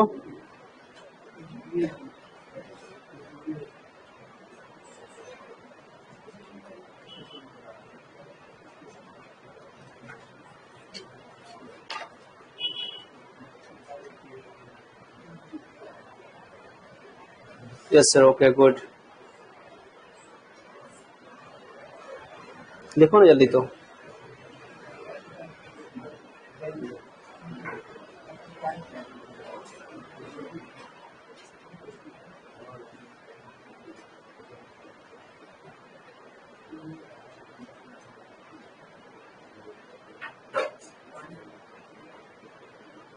चलो समझाया जाए गैस को, समझाना स्टार्ट किया जाए। तो इसमें कुछ नहीं है, देखो कार्बन डाइऑक्साइड गैस को जो ड्रिंक पीते हो, कोल्ड ड्रिंक सब जो होता है कोल्ड ड्रिंक, जैसे कि स्प्राइट हो गया, जैसे कि कोका कोला हो गया, पेप्सी हो गया, जो भी है, उनमें कार्बन डाइऑक्साइड गैस डाला जाता है। उसको सिंपली तुम सोडा वाटर बोल सकते हो, वैसे और भी उसमें चीजें डाली जाती है टेक्निकल वगैरह, लेकिन सोडा वाटर बोलते हैं उसको। क्या बोलते हैं? जब भी सोडा वाटर बोला जाए समझना कि कार्बन डाइऑक्साइड गैस और वाटर का मिक्सचर है। किसका मिक्सचर है? वाटर और कार्बन डाइऑक्साइड उसमें मिला हुआ है। अब देखते हो जब भी उसको झमार देते हो तो क्या करते हो? हिला देते हो तो क्या हो? जब भी खोलते हो तो भड़बड़ा के गिरता नहीं करता है। तो कार्बन डाइऑक्साइड गैस को बताओ, अभी एटम में एटमॉस्फेरिक प्रेशर कितना मानते हैं हम लोग? कितना? 1 एटीएम। नॉर्मल एटमॉस्फेरिक प्रेशर कितना होता है? 1 एटीएम। तो कोई गैस, कार्बन डाइऑक्साइड गैस जो है, carbon dioxide gas normal temperature pressure पे 1 एटीएम पे वाटर में डिसॉल्व नहीं हो पाता है। क्या बोला मैं? समझाया? Carbon dioxide gas 1 ATM pressure पर, नॉर्मल प्रेशर पे वाटर में डिसॉल्व नहीं हो पाता है। जितना हम करना चाहते नहीं होता, तो क्या करते हैं हम लोग? एक्सटर्नल प्रेशर लगा करके, बोलो, 1 एटीएम से ज्यादा, 1 एटीएम से नॉर्मल प्रेशर तुम्हारा 1 एटीएम है, 1 से ज्यादा 5 एटीएम, 4 एटीएम, 7 एटीएम, 9 एटीएम डाल करके उसको फोर्सफुली वाटर के अंदर क्या किया जाता है? डिसॉल्व कराया जाता है। समझ गो? और वो कोल्ड ड्रिंक बनता है। और जब उसको हिला, मानिए जब वो डिसॉल्व हो जाता है तो प्रेशर उसका अंदर का कम है ना, क्योंकि लिक्विड फॉर्म में वो कम है। जैसे उसको हिला देते हैं तो क्या हो जाता है? गैस बनता है। और गैस बनता है तो प्रेशर अंदर क्या हो जाता है? अंदर का प्रेशर ज्यादा हो जाता है। जितना तुमने 5 एटीएम में डाला था, 5 एटीएम प्रेशर आ जाता है गैस का। और वो प्रेशर जब 5 एटीएम आ गया तो बाहर तो 1 ही एटीएम है ना, तो क्या होगा? हायर प्रेशर से लोअर प्रेशर की ओर फ्लो करना चाहेगा। तो जब भी खोलते तो जमार कर आता है। तो याद रखना कि जो बोतल में सील्ड किया जाता है लिक्विड को, गैस को, कार्बन डाइऑक्साइड को भरा जाता है, वो हाई प्रेशर पे भरा जाता है। क्या जगह भरा जाता है? हाई प्रेशर पे। उस क्यों? प्रेशर बढ़ाएंगे तो सॉल्युबिलिटी बढ़ेगी, तभी तो हाई प्रेशर लगाया गया। तो ये हेनरी लॉ है कि नहीं है? अरे हेनरी लॉ नहीं है तो हेनरी लॉ का एप्लीकेशन हो गया, यूज हो गया, अनुप्रयोग हो गया। क्या समझा? कि सोडा वाटर में या सॉफ्ट ड्रिंक में कार्बन डाइऑक्साइड गैस को हाई प्रेशर पर डिसॉल्व करवाया जाता है। हाई प्रेशर मतलब क्या? मोर देन 1 एटीएम के less than 1 ATM, more than 1 ATM यानी नॉर्मल प्रेशर से ज्यादा। ओके, प्रेशर बढ़ाएंगे तो डिसॉल्व ज्यादा होगा, कम होगा? ज्यादा होगा। तो हेनरी लॉ, ये भी हेनरी लॉ है। चलो अब सुनो, वो तो पहले बोल दिया कि गर्म पानी का सॉल्युबिलिटी कम ज्यादा होता है, कम होता है, क्यों? टेम्परेचर ज्यादा है। टेम्परेचर जिसका कम होगा उसकी सॉल्युबिलिटी ज्यादा होगी। तो ठंडे पानी का सॉल्युबिलिटी ज्यादा होता है क्योंकि उसका टेम्परेचर कम है, और गर्म पानी का सॉल्युबिलिटी कम होता है क्योंकि टेम्परेचर ज्यादा है। तो ठंडा पानी में ज्यादा रहना चाहेगा मछली के गर्म पानी में? ठंडा पानी में ज्यादा उसको ऑक्सीजन मिलेगा, ज्यादा डिसॉल्व ऑक्सीजन मिलेगा ना। तो कोई मछली नहीं, केवल कोई भी एक्वेटिक स्पीसीज है। एक्वेटिक स्पीसीज मतलब जलीय जीव। जलीय, तो जलीय जीव ठंडे जल की अपेक्षा, गर्म जल की अपेक्षा ठंडे जल में रहना पसंद करते हैं। ओके, तो ये भी तुमको क्यों? क्योंकि वहां पे ठंडा का सॉल्युबिलिटी ज्यादा होता है, सॉल्युबिलिटी ज्यादा है तो टेम्परेचर कम है। तो ये भी तुम्हारा एक तरह का हेनरी लॉ का एप्लीकेशन ही है। आपको हिम्मत बोलना सर हेनरी लॉ तो टेम्परेचर की बात नहीं करता, प्रेशर की बात करता है। तो हेनरी लॉ के साथ उसका रिलेटेड नहीं होगा, के जिसका ज्यादा उसका टेम्परेचर भी ज्यादा। क्या है ना? अब बात करते हैं, दो टॉपिक बहुत इंपॉर्टेंट है, इसको समझने वाला है। दोनों समझ में आ गया? ये दोनों बहुत इंपॉर्टेंट है। स्कूबा डाइवर्स, नाम सुनो स्कूबा डाइवर, जिसको हिंदी में बोलते हैं गोताखोर। जो तैरता है ना समुद्र में उसको बोलते हैं गोताखोर। गोताखोर यानी तैराक जिसको बोल दे सकते हो। स्कूबा डाइवर्स, कौन डाइवर्स? तो जो समुद्र में जाता है तो बड़ा बड़ा मैंने टैंक लेके जाता है, देखते हो कभी समुद्र में जो तैरता है तो टैंक लेके जाता है अपने साथ, गैस का टैंक रहता है, ऑक्सीजन गैस। आप सुनो मेरी बात को गौर से, तुम ऊपर में सरफेस में ऊपर में हो ना, सॉरी ऊपर में सरफेस में हो ना, तो ऊपर प्रेशर जो है 1 एटीएम कितना है? जैसे जैसे पानी में अंदर जाते जाओ प्रेशर बढ़ेगा कि घटेगा? प्रेशर बढ़ेगा। हाइट में जैसे जैसे नीचे जाओ प्रेशर क्या होगा? बढ़ेगा। देखो तुमको पानी में ऊपर अंदर जाना मुश्किल होता है, क्या मानी बहुत दिक्कत होता है? बताओ, दिक्कत होता है। दिक्कत में आदमी जाता है कि जैसे जैसे नीचे जाओ हाइट बढ़ेगा तो प्रेशर तुम्हारा ऊपर, तुम्हारे शरीर के ऊपर प्रेशर बढ़ेगा, ऊपर की ओर प्रेशर लगेगा, तुमको ऊपर फेंकना चाहेगा पानी। समझ लो क्या बोल रहा मैं? तो प्रेशर बढ़ते जाता है। तो जैसे जैसे हाइट समुद्र में अंदर जाता है ना लोग सब या स्कूबा डाइवर, तो वहां पे प्रेशर क्या हो जाता है? बढ़ जाता है। ठीक हो गया? अब सोचो, मेरा सुनो, हम ऑक्सीजन गैस का टैंक लेगा, किसका टैंक लेगा? मेरी बात सुना, हम लोग अभी सांस ले रहे हैं, नॉर्मल सांस ले रहे हैं, ऑक्सीजन गैस ले रहे हैं, अंदर जा रहा है, सांस ले रहे हैं, कोई दिक्कत नहीं है। ओके, कोई प्रॉब्लम नहीं है। आ रहा है ऑक्सीजन, जा रहा है ऑक्सीजन, जा रहा है ऑक्सीजन, जा रहा है शरीर के अंदर, टिश्यू को मिल रहा है, सेल को मिल रहा है, सारा काम चल रहा है, पूरा मेटाबॉलिज्म प्रोसेस हो रहा है। ठीक है, लेकिन जैसे तुम चले जाओगे इसमें पानी के अंदर, पानी के अंदर प्रेशर ज्यादा हो जाएगा, 1 एटीएम से ज्यादा, बहुत ज्यादा प्रेशर हो जाएगा, क्योंकि तुम गहराई में चलेगा, डेप्थ में चलेगा। अब प्रेशर ज्यादा हो जाएगा तो वहां पे क्या होगा कि जो तुम टैंक लेगा ना, प्रेशर बढ़ने की वजह से वो उस जो टैंक में से ऑक्सीजन गैस आएगा वो तुम्हारे शरीर में जितनी जरूरत थी उससे ज्यादा घुल जाएगा। अब तुम लोगों को सही तो अच्छी बात है, ज्यादा घुल गया तो ऑक्सीजन, ये सोचोगे क्या बोले, समझ आ रहा है?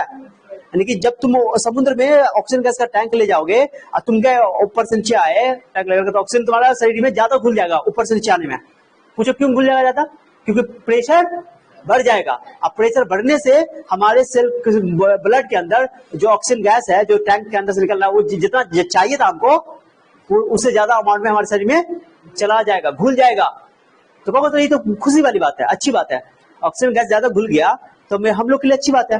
हाँ, ऊपर से नीचे आने में तो अच्छी बात है, लेकिन जब ऑक्सीजन ज्यादा घुल गया, मेरी बात सुना जैसे, जब ऑक्सीजन ज्यादा घुल गया तो फिर जो स्कूबा डाइवर है ऊपर से नीचे आएगा तो उसको अच्छा लगेगा कि ऑक्सीजन ज्यादा घुल गया, उसको दिक्कत नहीं होगा। लेकिन जब नीचे से ऊपर जाना शुरू करेगा तो बताओ, जब नीचे से ऊपर जाता है तो तेज हो जाता है आदमी, पानी से नीचे ऊपर जाता है तो बहुत तेज हो जाता है, तो बहुत अचानक उसका प्रेशर घटेगा कि बढ़ेगा? नीचे से ऊपर जाएगा तो प्रेशर घटेगा। प्रेशर क्या होगा? प्रेशर अचानक घटेगा। अब प्रेशर अचानक घटेगा अगर, तो उसका सॉल्विटी घटेगी कि बढ़ेगी? प्रेशर घटेगा तो सॉल्विटी घटेगी बढ़ेगी? सॉल्विटी घटेगी, बढ़ेगी। जो ऑक्सीजन पहले बहुत ज्यादा घुल गया था नीचे जाने पर, वो ऑक्सीजन फिर वापस निकलना शुरू होगा, है ना। और जब ऑक्सीजन ब्लड वेसल से होकर के बाहर निकलना शुरू होगा तो बड़का का फूका निकलेगा, समझ रहे हो? बड़ा बड़ा मान की जो ऑक्सीजन तुमने शरीर के अंदर ले गए हो तो वो ऑक्सीजन के फॉर्म में बाहर नहीं निकलना चाहिए यार। ऑक्सीजन अब ऑक्सीजन के फॉर्म में ही निकलेगा बाहर, क्योंकि तुमने एक्स्ट्रा ऑक्सीजन ले लिया शरीर के अंदर। और प्रेशर घटने की वजह से अचानक तुम्हारा क्या होगा, जो सॉल्युबल डिसॉल्व ऑक्सीजन है वो शरीर से बाहर निकलना शुरू हो जाएगा। अब वो जब निकलेगा तो तुमको बहुत कष्ट देगा, बहुत कष्ट मतलब बहुत दर्द होगा। जब ऑक्सीजन तुम्हारे शरीर से बाहर निकलेगा ना ब्लड वेसल से होकर के, तो वो तुम्हारे शरीर को बहुत दुख देगा, बहुत दर्द होगा, हो सकता है कि तुम्हारी मौत भी हो सकती है, समझो। उस कंडीशन को बोलते हैं बेंड्स। क्या बोलते हैं? क्या बोलते हैं उस कंडीशन को? बेंड्स। पूरा कहानी समझ आया?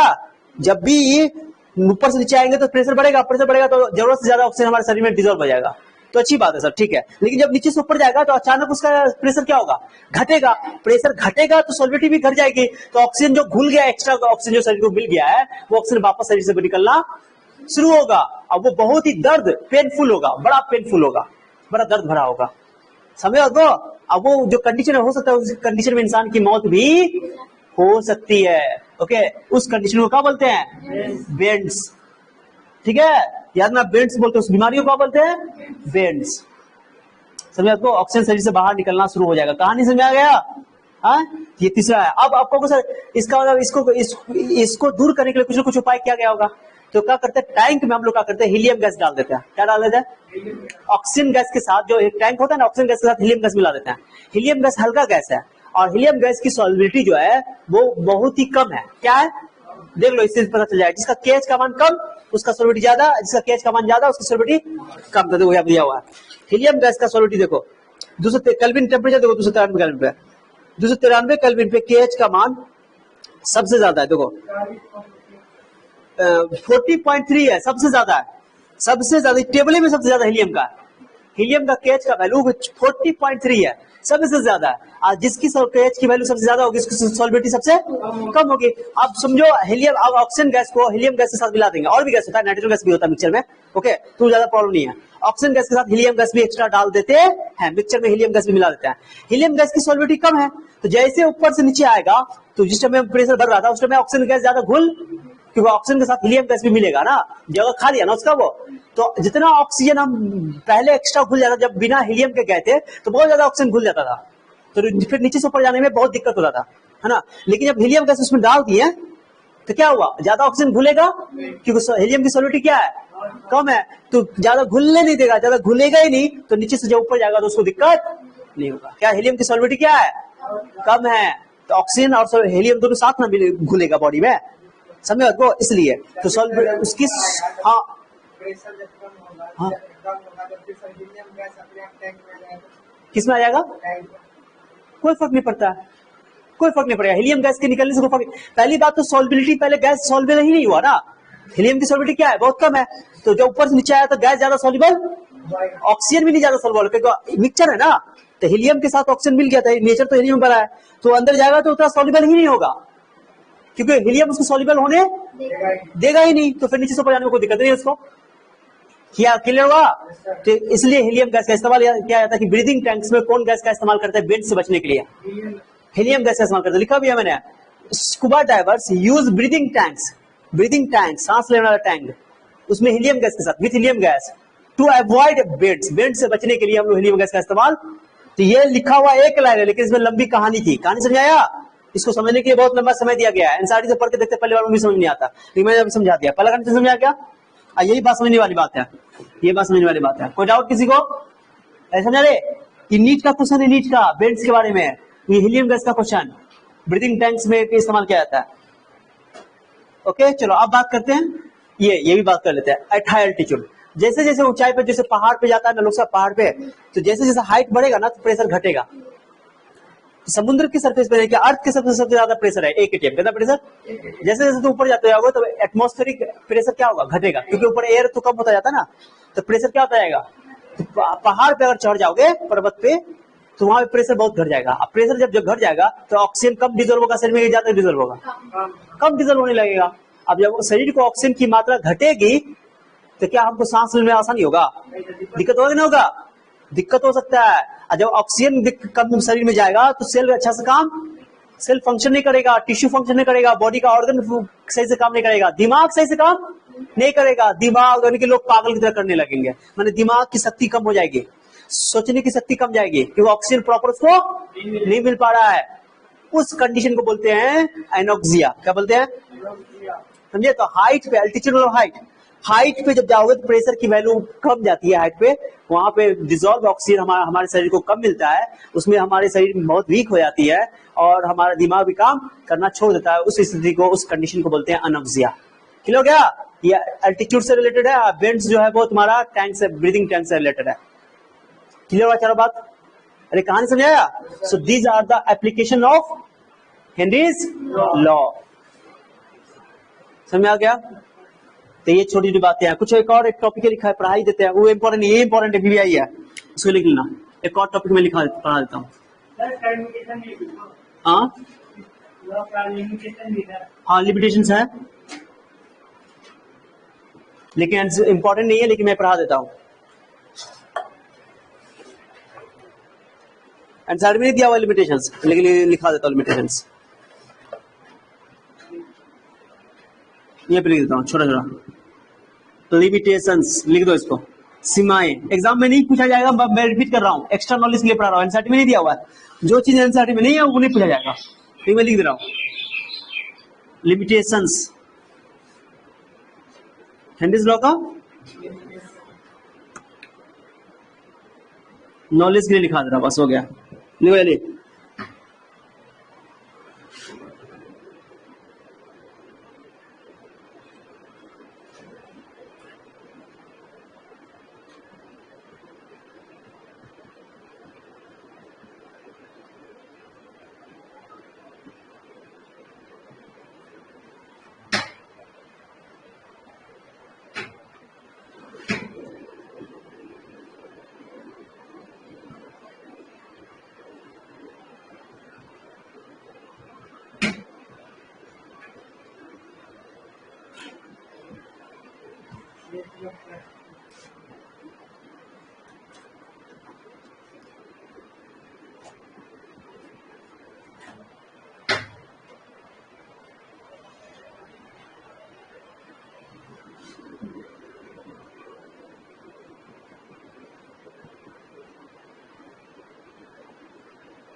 लिख लो इसको, समझा देता हूँ।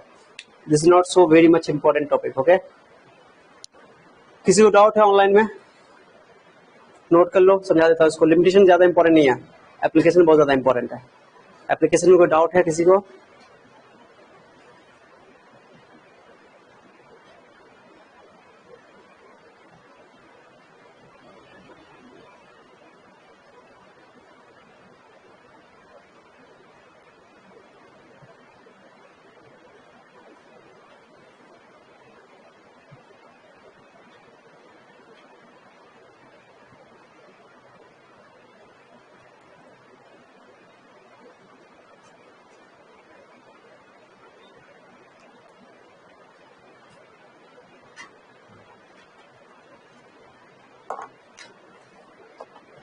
एक न्यूमेरिकल करेंगे हम लोग एनसीईआरटी का।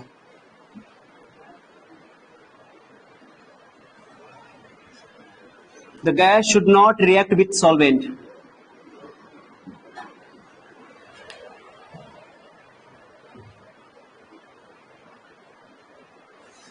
Pressure of the gas is not too high, temperature of the gas temperature is not too low.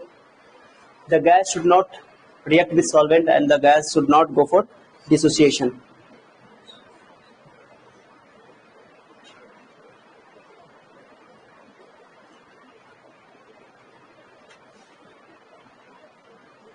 हो गया?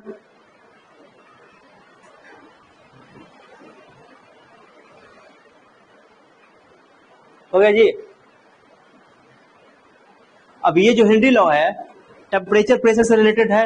ओके, प्रेशर बहुत ज्यादा कर दोगे तो हेनरी लॉ फुल माने कि ये वैलिड नहीं होगा।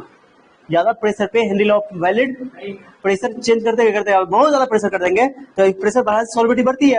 अब इसका मतलब क्या है, बहुत प्रेशर कर देंगे तो पूरा पूरा गैस घुल जाएगा, ऐसा एक्सपेरिमेंटली होता नहीं है।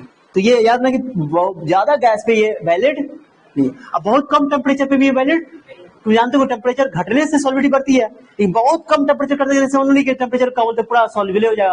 अरे बहुत कम टेम्परेचर करोगे तो सॉलिड बन जाएगा, ये सॉल्यूशन फ्रीज ना हो जाएगा, तो फिर सॉल्विटी की बात नहीं होगी वहां पे। और जो गैस ले रहे हो गैस लिक्विड के साथ रिएक्शन नहीं करना चाहिए। वो गैस लिक्विड के साथ रिएक्शन कर लेगा तो फिर हम दूसरे कंपाउंड बना लेगा। सॉल्यूशन का डेफिनेशन पढ़ा था, रिएक्ट नहीं करना चाहिए। The gas should not react with solvent.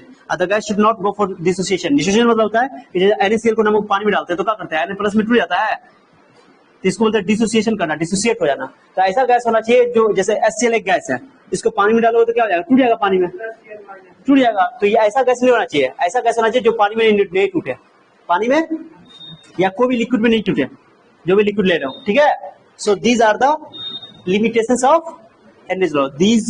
This is not the very much important topic, बस इतना नॉलेज के लिए मैंने बता दिया। ज्यादा इंपॉर्टेंट टॉपिक कौन है, एप्लीकेशन। याद है ना, बहुत क्वेश्चन से आता है, एनसीईआरटी में एकदम डिटेल से समझाया हुआ है, मैंने अच्छा समझाया हुआ है, लैंग्वेज सब यही है।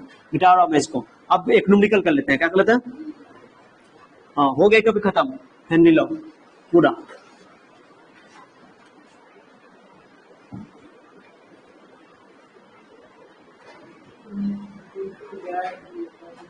हेनरी लॉ का न्यूमेरिकल देख लो, एनसीईआरटी का एक न्यूमेरिकल दिया हुआ है, मैं लिख देता हूँ एनसीईआरटी का, हाँ वही करवा देता हूँ। कैलकुलेशन इंपॉर्टेंट नहीं होता है, कंसेप्ट इंपॉर्टेंट होता है।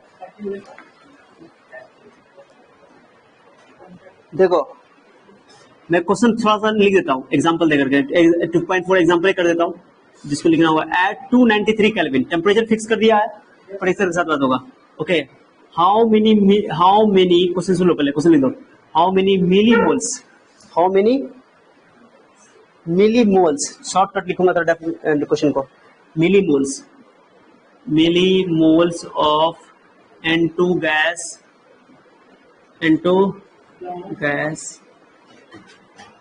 N2 gas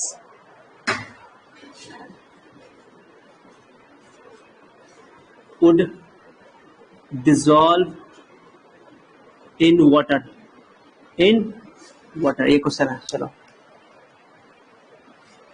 N2 का पार्शियल प्रेशर दे दिया, N2 का पार्शियल प्रेशर दे दिया 0.987 बार, ठीक है जी। KH की वैल्यू दे दिया है, KH की वैल्यू दे दिया है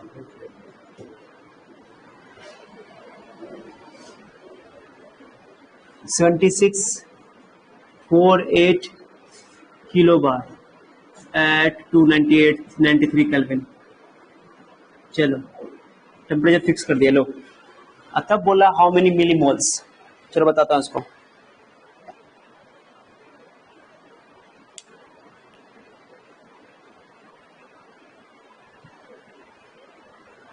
क्वेश्चन लिखो तुम लोग जब तक तारो बोर्ड से। किसी को ऑनलाइन डाउट है,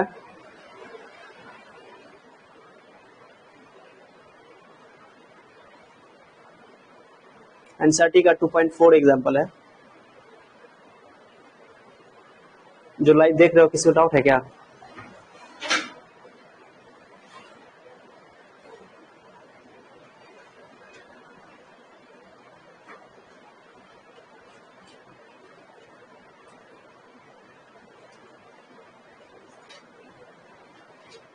okay good good good Rabia good. Afzal है, राबिया है, और कौन है? चलो ठीक है, क्वेश्चन करते हैं एक छोटा सा, देखो।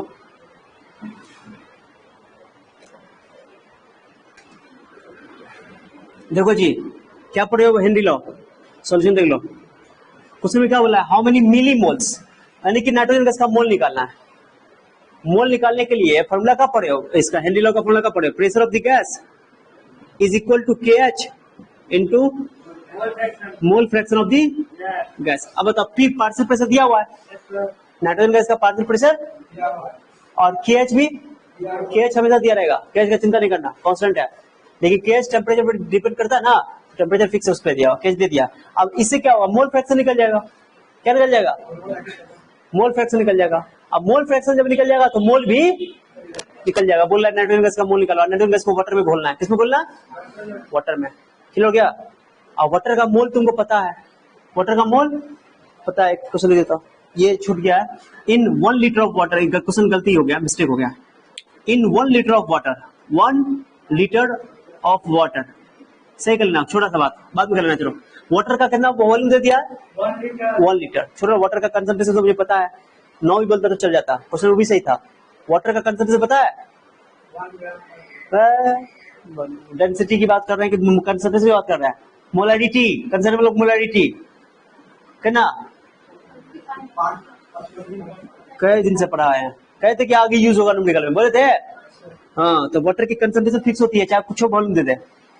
तो वाटर का कंसंट्रेशन पता ही है, मोलैरिटी पता ही है, आराम से कर लेंगे। मोलैरिटी मतलब क्या होता है? 1 लीटर में कितना मोल है। अब वाटर 1 लीटर दिया ही हुआ है, तो यानी कि 1 लीटर में वाटर के कितने मोल है? 55.55 मोल है। ये तो पता है तुमको। ये तो वाटर का मोल पता चल गया, तो नाइट्रोजन का मोल भी पता चल जाएगा, कोई बड़ी बात नहीं है। चलो, पर यहाँ फॉर्मूला रखो। चलो, पी गैस का वैल्यू बोलो, पी गैस का कितना है? नाइट्रोजन, पी गैस में का नाइट्रोजन ना, पहले लिख दो एक बार। नाइट्रोजन गैस का पार्शियल प्रेशर कब बोलोगे इसको? Partial pressure of nitrogen gas, KH Henry constant, gas x partial pressure of, sorry, mole fraction of N2 यानी nitrogen gas, mole fraction of nitrogen. थोड़ा पैर के पास लिखना। PN2 का वैल्यू बताओ। 0.987। ये रुक गया यार, दिख रहा है जी, देखते रहना। बोलो कि PN2 का, पहले के यहाँ से x से N2 को अकेला कर ले, दिख रहा है?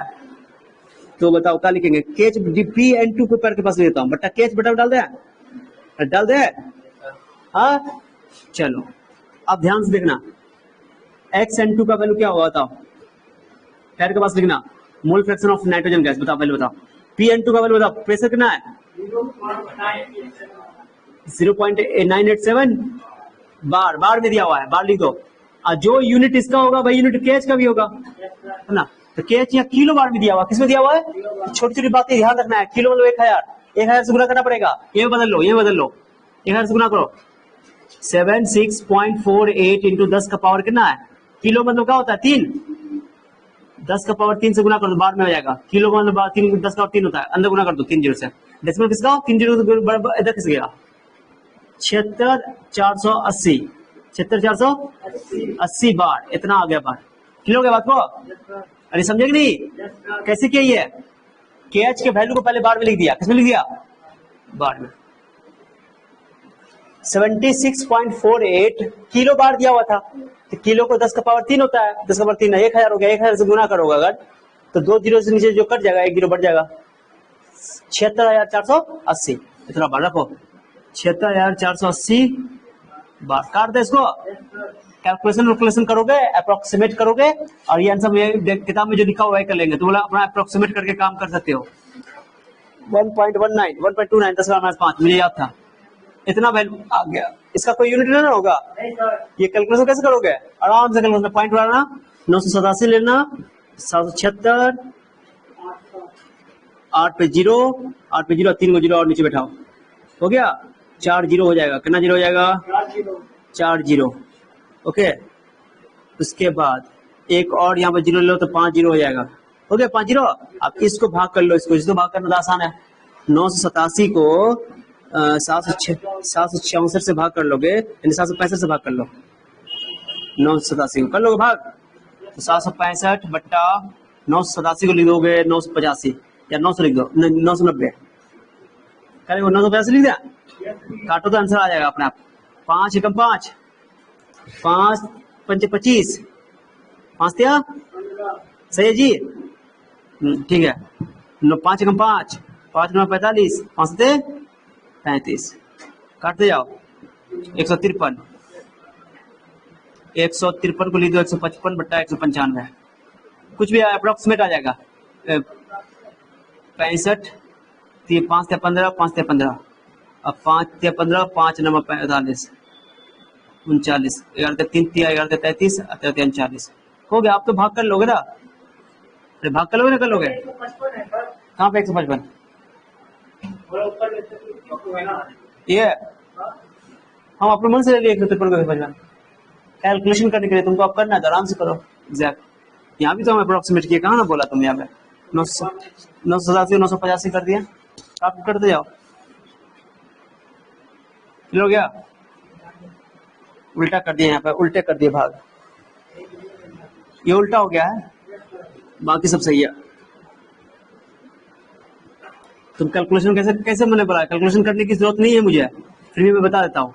74 64.8 10 का पावर 5 ना, तब का कहते बनेगा 987 को तुम 985 लिखो, 765 लिखो, काटो इसको 10 काटो इसको, कितना कटा था 5 कम 5, 5 9 45, 5 7 35, 5 कम 5 48, 5 9 45, 5 7 35, 5 कम 5 5 25, 5 से 15 आ ही जाएगा। 195 लिख देता हूँ, 155 कर देता हूँ, 195 बटा 155 कर लो अलग अलग से, काट दो। 5 से 15, 5 9 45, 5 65, 5 से 15 कितना हो जाए 4 आई, 5 से 15, 5 5, ठीक है 41 में हो गया। 1 पॉइंट आ ही रहा है, देखने से 1 पॉइंट आ जाएगा। अब तो कैलकुलेशन करना आसान है ना, 31 से कम 31, हाथ में हो गया, बच गया कितना 8, 80 31 गुना 62, आ तो गया, परफेक्ट आ गया, आगे ना आ गया, हो गया, ये तो लॉजिकल बात है। आ गया ये कि x2 का वैल्यू आ गया, मुद्दा वो नहीं, कैलकुलेशन खुद से कर लोगे, आ जाएगा आंसर, ठीक है। हाँ, इसको क्या करोगे, इसको क्या करोगे, इतना बार बैठा है ना, इसको एक स्टेप कर ही देते हैं। 987 और ये 764 को लिख दो, इसके बराबर लिखना कि भाग करने में आसान हो। 8 लिख दो, 10 का पावर कितना हो जाएगा, ये 5 कितना हो जाएगा, 2 तो यहाँ से आ जाएगा 0, 2 यहाँ से, 3 ऊपर वाले का ऊपर जाएगा। अब इसको भाग करके आंसर कितना आ गया इसका 1.29 10 का पावर -5 आ गया, ये आ गया, दिख रहा है कि नहीं, दिख रहा है जी, ये तुम्हारा रुका हुआ है जी, क्या रुक गया,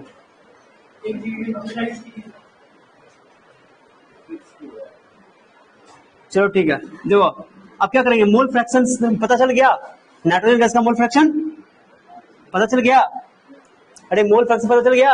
अब यहाँ से नाइट्रोजन का मोल नहीं निकलेगा, बता मोल फ्रैक्शन का फॉर्मूला बताता होता है, मोल फ्रैक्शन ऑफ नाइट्रोजन का फॉर्मूला क्या होता है, मोल ऑफ, बोलो मोल ऑफ नाइट्रोजन गैस बट्टा मोल ऑफ नाइट्रोजन गैस बट्टा mole of water, mole of water. अब वाटर का मोल कितना बताओ यहाँ पे, मोल ऑफ वाटर कितना होगा, मोलरिटी कितनी होती है वाटर की, वाटर की मोलरिटी होती है 1 मोल पर लीटर, 1 मोल काहे बोलते हैं 1 मोल पर, मारेंगे तो पर 55.55 मोल पर लीटर होता है ना, होता है, यानी 1 लीटर में कितना मोल होगा, यानी कि वाटर की मोल कितनी होगी, वाटर की मोल हो गई 55.55 मोल, 1 लीटर का दिया हुआ क्वेश्चन में, तो मोल पता चल गया वाटर का मोल, तो वही लिख दिया, तो डायरेक्टली करूं क्या, हाँ यार, तो भाई तो हुआ, क्या फर्क पड़ता है बताओ। आज गेट बंद करो, आज चलो दिख रहा है जी, देखो अच्छा, अब कुछ नहीं करना है, ओके। ये निकालना, मुझे क्या निकालना है, ये निकालना। अब सोचो गैस जो घुलेगा उसमें वाटर के कंपैरिजन में बहुत कम घुलेगा, यानी कि चूंकि सॉल्यूट है ना, सॉलिड गेट सटा दो खाली बस, नहीं आवाज करने दो उसको, देखो बोलना नहीं खाली, देखो कुछ चेंज है पैसा तुम लोग को, किसी को चेंज है दे दो 5 रुपया 10 रुपया है तो दे दो, तो हम देते हैं थोड़ा बेटर। देखो तो मैंने क्या बोला, पहले इसको नोट करो अच्छा से, आगे बढ़ते हैं, नोट करो प्रश्न, नोट करो पहले केएच को कन्वर्ट कर लो, केएच को बार में कन्वर्ट कर लो,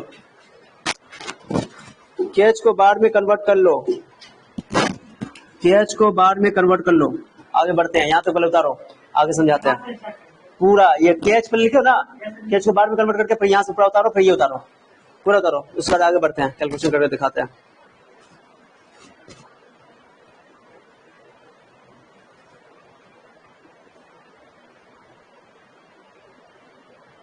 ये दिया हुआ था नहीं, अपने मन से हमने बताया कि ये होता है, हमने जानते हैं कि वो वाटर की जो मोलरिटी होती है 55.55 होता है ना।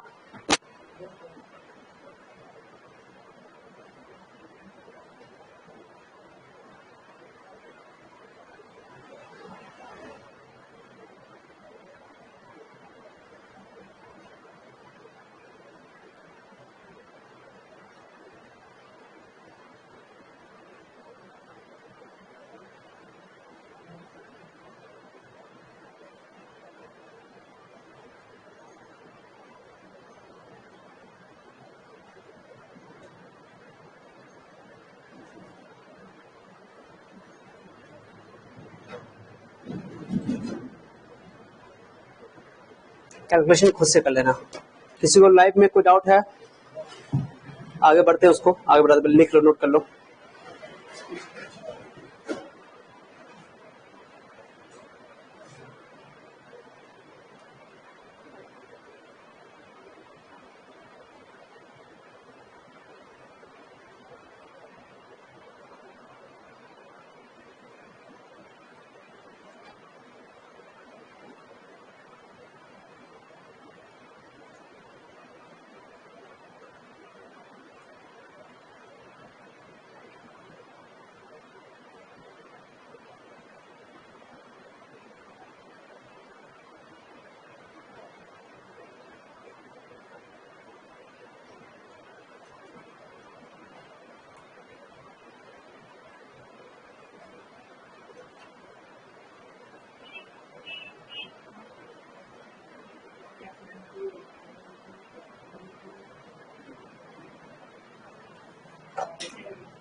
हो गया?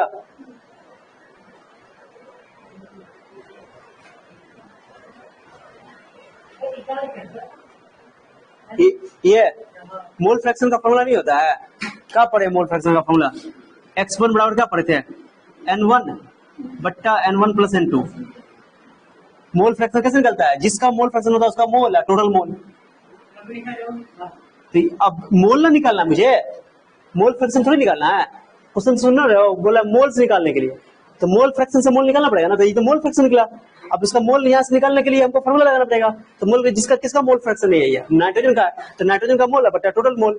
तो वाटर में घोला हुआ है, वाटर का टोटल जोड़ देंगे। अब यहाँ से काम करेंगे कैलकुलेशन, यहाँ पर से वाटर का मोल पता है, वाटर का मोल पता है, यहाँ रखेंगे कैलकुलेशन आंसर निकाल लेंगे। बता दे कैसे करेंगे, बता रहा हूँ कैसे करेंगे।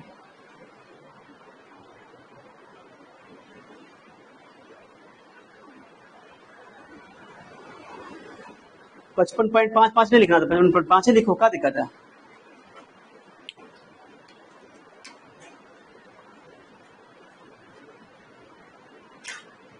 हो गया?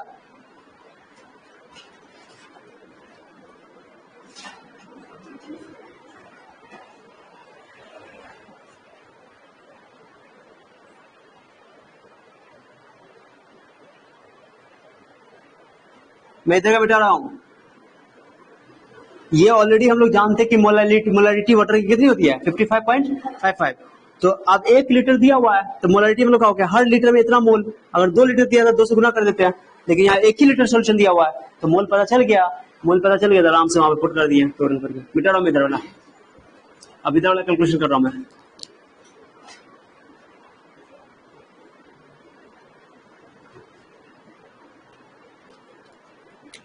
देखो यार, नाइट्रोजन का मोल NN2 बट्टा, मैं एक x मान लेता हूं, उसको क्या मान लेता हूं, छोड़ रहने दो, NN2 बट्टा NS2, वैल्यू बोलो वाटर का, NN2 वाटर का बोलो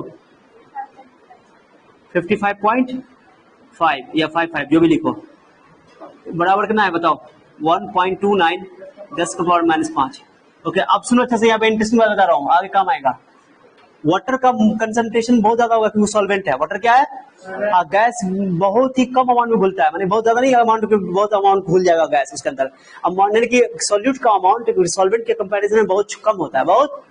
तो ये जो हम लोग फिजिक्स में ना अप्रोक्सीमेशन करते हैं कि अगर A+ भी लिखा हुआ है, A बहुत छोटा है तो A को छोड़ के B लिख देता है खाली, वही काम है कि यहाँ पे N2 का जो मोल होगा वो बहुत कम होगा, बहुत कम होगा। तो प्लस में हम N2 के मोल को छोड़ सकते हैं ताकि कैलकुलेशन हमारा क्या हो जाएगा, इजी हो जाएगा, क्योंकि ये एक तरह का डाइल्यूट सॉल्यूशन है। कैसा सॉल्यूशन है, डाइल्यूट सॉल्यूशन उसको बोलते हैं जिसमें अमाउंट ऑफ सॉल्यूट क्या हो, बहुत कम होगा। यहाँ पे N2 का मोल तो कंफर्म है कि वाटर के मोल से बहुत कम होगा क्योंकि सॉल्यूट है वो, क्लियर हो गया। तो यहाँ पे इसे इन प्लस वाले को छोड़ सकते हैं, तो मैं लिख रहा हूँ कि NN2 प्लस 55.5, ओके, करीब करीब क्या होगा, 55.5 ही होगा, क्योंकि और मान लो कि NN2 कितना मोल आएगा, 0.01 आएगा, 0.02 आएगा, 0.03 आएगा, सॉल्यूट है ना, वर्क कर रहे हो। तो उसके कंपैरिजन में 55.5 में तुम 0.1 का कोई औकात है, सिंपल बात है, उससे भी छोटा आएगा। देखो कैलकुलेशन करेंगे तो इससे क्या फायदा हुआ हमारा कि NN2 का ऐसे दो, नीचे में इसको हटा देंगे नीचे वाले को, तो आंसर का लिखेंगे 55 पॉइंट। अब कैलकुलेशन आसान हुआ कि नहीं हुआ, ये लॉजिक याद ना आगे काम आएगा। तो आंसर में अक्सर ये काम करना पड़ेगा, 55.5 से क्या करना पड़ेगा, उसको 1.29 से मल्टीप्लाई कर दो, अब आंसर निकाल लोगे। अब यहाँ पर से भी जो झोल है, समझो ऐसा झोल क्या है, मिटा दो धोला, अरे धोला मिटा दो, झोल नहीं है, यानी कि क्वेश्चन में क्या बोला जानते हो, हाँ, मोल नहीं निकालना है बल्कि मिली मोल निकालना है। क्वेश्चन को गौर से देखना, यही छोटी छोटी बातें ना एग्जाम में फंसा देती। कैलकुलेशन इंपॉर्टेंट नहीं है, कैलकुलेशन तो अपने आप हो जाएगा, लेकिन जो जी का क्वेश्चन जो आता है ये सब लैंग्वेज सब चेंज करता है, मिली पूछ देता है, कभी बच्चा मोल निकाल के छोड़ देता है, क्वेश्चन बनाने के बाद भी सॉल्व कर गलती करके आता है। ओके, तो ये तो मोल में निकला, कुंजी में निकला, ये मोल में निकला, मुझे इसको मिली मोल चाहिए, क्या चाहिए, तो एक मोल में बताओ, एक मोल में जैसे 1 किलो में 10 का पावर 3 मीटर होता है, 1 किलोमीटर में 10 का पावर 3 मीटर होता है, 1000 मीटर। उसने 1 मिली मोल में 1000 मिली मोल होगा, 1000 तो हो गया, गुना कर दो, कुछ नहीं करना, तो आंसर आ गया। पहले इसको गुना कर दे, क्या गुना करो, कितना आएगा गुना करके, गुना कर दो तुम 7.16 कितना आया, ये कर दो 7.16 10 का पावर माइनस,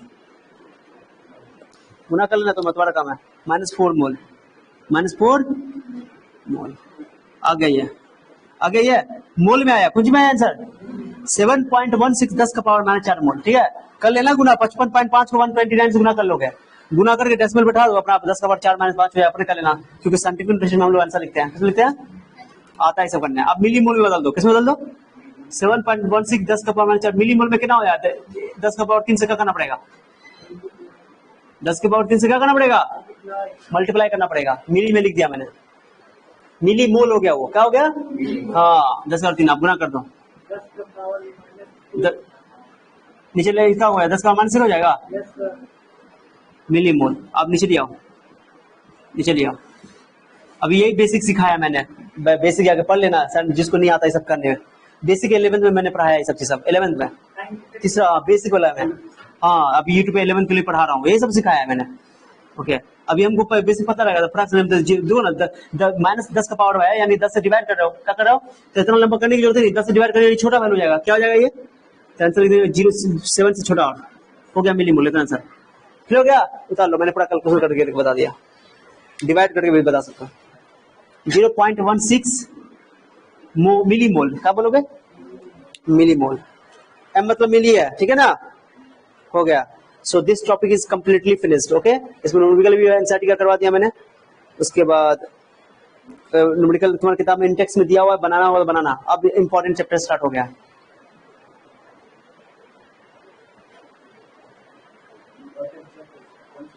इंपॉर्टेंट टॉपिक अब जो इस चैप्टर में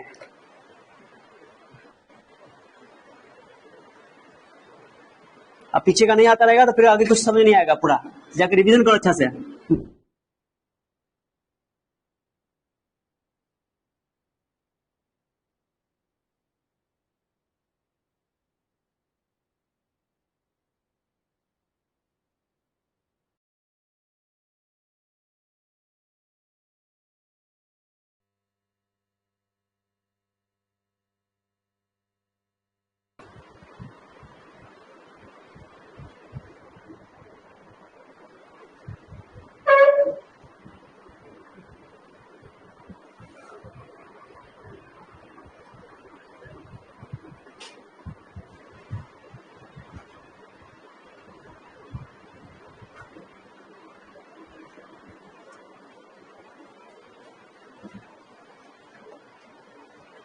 लिख लिया?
हो गया?